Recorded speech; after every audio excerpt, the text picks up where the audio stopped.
அரசு பேருந்தில் செல்ல இருக்கை இருந்தும் இடையில் இறங்கும் பயணிகள் ஏற வேண்டாம். கோவையில் நடத்துனரிடம் கேள்வி எழுப்பி வாக்குவாதத்தில் ஈடுபட்ட பயணி செல்போன் வீடியோ வைரல். அரசு பேருந்து கழகம் சமீப காலமாக பல்வேறு சர்ச்சையில் சிக்கி வரும் நிலையில் மேலும் சில அரசு போக்குவரத்து ஊழியர்களால் நாளுக்கு நாள் சர்ச்சை எழுந்து கொண்டே செல்கிறது. தமிழகத்தில் தனியார் பேருந்துகளை விட அதிக எண்ணிக்கையில் அரசு பேருந்துகள் இயங்கி வருகின்றன.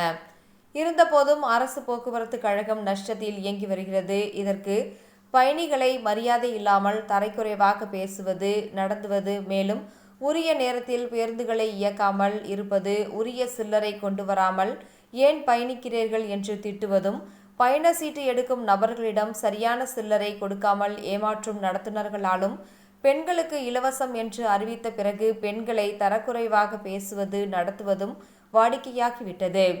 மேலும் சரிவர பராமரிப்பின்றி அடிக்கடி நடுவழியில் பழுதாகி நிற்பதும், பழைய இரும்பு பொருட்களுக்கு எடை போடும் அளவிற்கு இருக்கும் பேருந்துகளை இயக்கும் நிர்வாகத்தாலும் பொதுமக்களும் பயணிகளும் தற்போது வரை அதிக பாதிப்புகளை சந்தித்துள்ள செய்திகள் நாளுக்கு நாள் தொடர்ந்து கொண்டே செல்கிறது.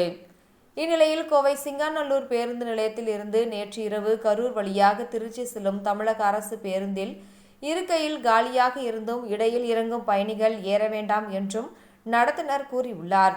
அதற்கு அதில் ஒரு பயணி காங்கேயம் கரூர் இடையில் இறங்க வேண்டும், சுமார் 3 மணி நேரம் நின்று பயணம் எவ்வாறு செய்வது என்று கேள்வி எழுப்பியுள்ளார்.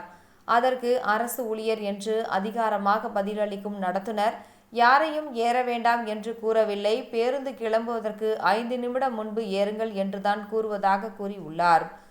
கோவையிலிருந்து கரூர் சென்றாலே தனியார் பேருந்துகளில் பயணிகளை ஏற்ற அமர வைத்து கொள்ளும் நடத்துனர்கள் இருக்கும்போது, கோவையிலிருந்து திருச்சி வரை செல்லும் பயணிகள் மட்டும்தான் முதலில் ஏற்றுவோம், பிறகு நீங்கள் ஏறிக்கொள்ளுங்கள் என்று கூறுவது அரசு பேருந்தில் பொதுமக்களுக்கு எவ்வாறு பயணிப்பது என்பது கேள்விக்கு உள்ளாகி உள்ளது.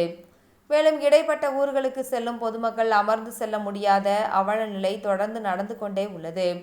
இதற்கு நிரந்தர தீர்வு எட்டப்படுமா என்பது எட்டாக்கனியாகவே உள்ளது. பொதுமக்கள் பயன்பெற வேண்டும் என்று தனியாரிடம் ஒப்படைக்காமல் அரசு போக்குவரத்து கழகம் நஷ்டத்தில் இயங்கினாலும் தற்போது வரை தமிழக அரசு நடத்தி வருகிறது.